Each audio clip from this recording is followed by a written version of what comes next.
All information contained in this podcast is general in nature and does not consider your individual circumstances. You should consider the appropriateness of this information with regards to your individual objectives, financial situation, and needs. Welcome to Sharing More Than the Sheets, a podcast to help you and your partner make better financial and lifestyle decisions so that you can both focus on the things that you love. I'm your host, Michael Khouri, financial planner, green thumb, husband, and just dad.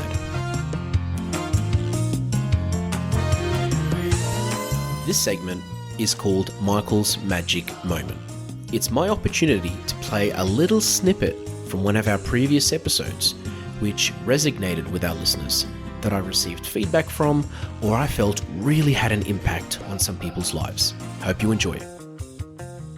I've talked about this recently, and I've talked about the information trap. It was literally last week's episode. And today, as part of Michael's Magic Moment, we're going back to an episode that I did a few years ago where I talk about the power of knowledge, the power of having knowledge, and the fact that when you understand something and when you have this knowledge, you are a lot more likely to make better decisions. You are more likely to make decisions, and you're more likely to find yourself in a position where you can confidently make financial decisions, even if they end up being bad ones.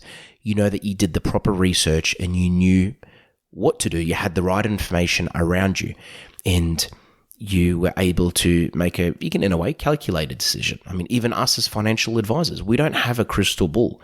We have knowledge, we have strategy, we know what has worked over the last 5, 10, 20, 30 years, but we don't know what the next 30 years looks like. But of course, with this knowledge, we're able to confidently give people advice.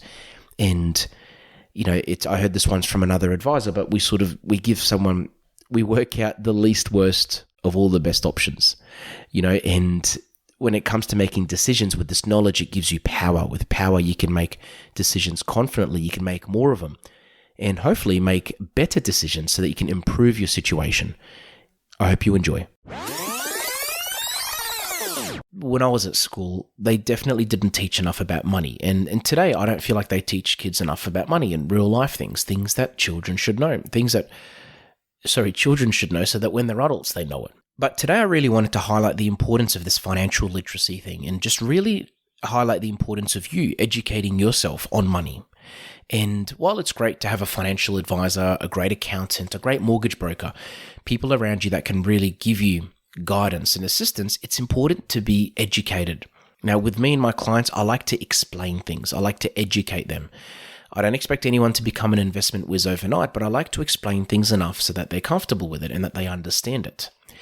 And there's different ways to educate yourself. There's having a professional assist you. There's reading. There's thousands, if not millions, of podcasts.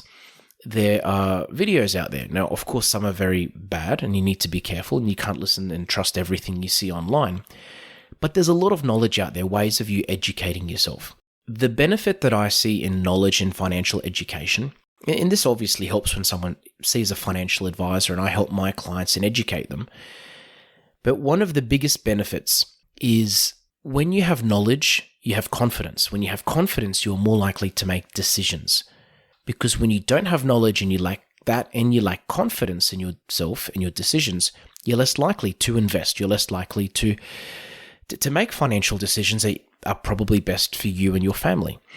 So having knowledge gives you that confidence, and I can't stress enough the importance of having that knowledge to help you do things, because I say this a lot, but you don't know what you don't know. And at the end of the day, when someone is aware that they don't know much, it really affects their self-confidence, and it honestly can create a level of procrastination, or it can create a situation where somebody wants to invest, they want to do something, but they just haven't started because they don't know where to begin, or they're too scared to make the decision, even though they know it's probably the best decision for them.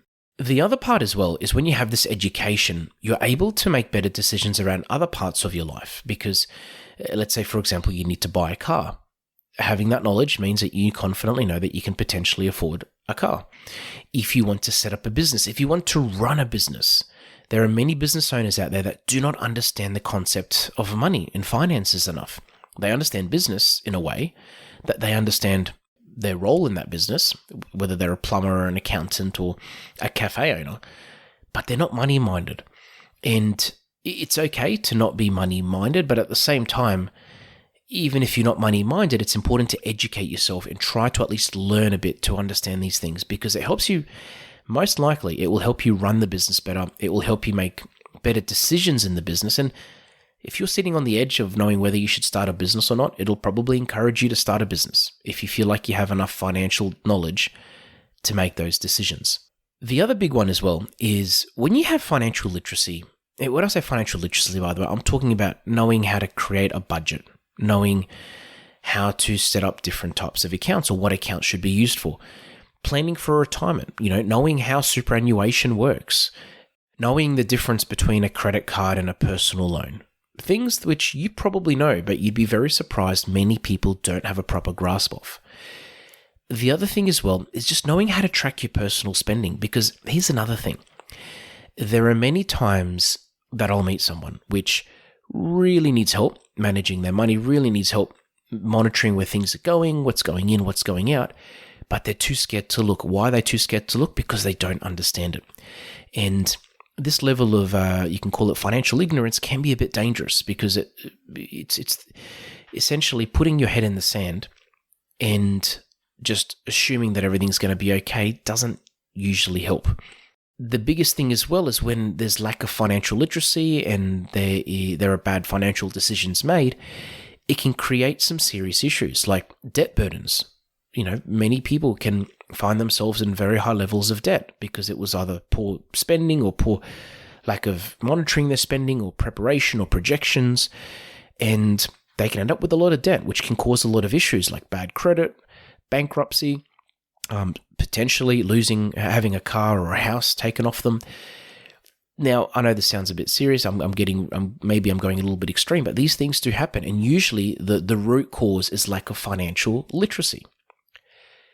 The other part about it is financial stress can cause a lot of other issues in relationships.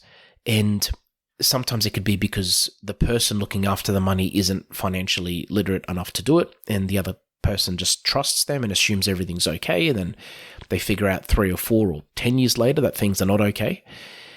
And sometimes it could be just because of two people not really, one person being on one page, someone else being on the other, and because they don't really understand money, or one person doesn't, they can't communicate properly about money. So it can cause a lot of issues in relationships. And obviously this can take a toll on mental health and career and et cetera, et cetera. So while I'm talking about not achieving your goals and not making financial decisions without knowledge, I'm also talking about the issues that it can cause when there isn't enough knowledge there as well. Now, of course, when you manage your money properly, it supports your financial well-being because you're able to manage your money in a way so that you can eat healthy food, you can make decisions like going out for dinner, you could go on holidays, you can book holidays, you can do these things. Many times I've seen a situation where a couple, for example, will really just want to go on a holiday, but they don't think they can afford it. But usually after looking at their situation, we'll find that they actually can do it. And all along, they just didn't really understand what was coming in and what was coming out. And you've heard me harp on about budgets, and this is part of it in a way. But the other thing as well is I've seen a lot of devastating financial mistakes, a lot of some really serious issues that could have been avoided if there was financial literacy. Financial literacy can also help people prepare for financial emergencies, because when you understand your finances and you understand your money and what it's doing, in the event of an emergency or something popping up, you know how to deal with it. You're more confident. You're less likely to freak out. And you most likely will have something saved up to help you with that emergency. Someone's more likely to achieve their goals because if they are managing their money better and they have literacy and they understand where things are, A, they can set goals more confidently, but secondly, they're more likely to achieve it. And lastly, as I said earlier, it gives confidence. This is a big one. Financial knowledge in general with anything creates confidence. Confidence usually leads to action.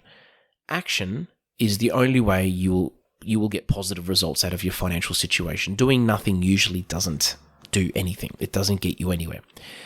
So by working on this financial literacy piece, by doing the things I said earlier, listen to podcasts, listen to this podcast, get in contact with a financial advisor, get in contact with me, surround yourself with those that understand money, talk to them, And doing these things, I can tell you, will help you have the knowledge which will hopefully give you the confidence to be able to make better decisions for you and your family, all thanks to the power of knowledge. Thanks for joining us on Sharing More Than the Sheets. Please make sure you subscribe to be updated with future episode releases, and feel free to share this episode with any friends or family that you think it might benefit. Please visit us at sharingmorethanthesheets.com.au to submit questions or requests for future podcast topics. These podcasts have been brought to you by Better Financial Planning Australia. To book a 15-minute phone chat, visit betterfinancialplanning.com.au.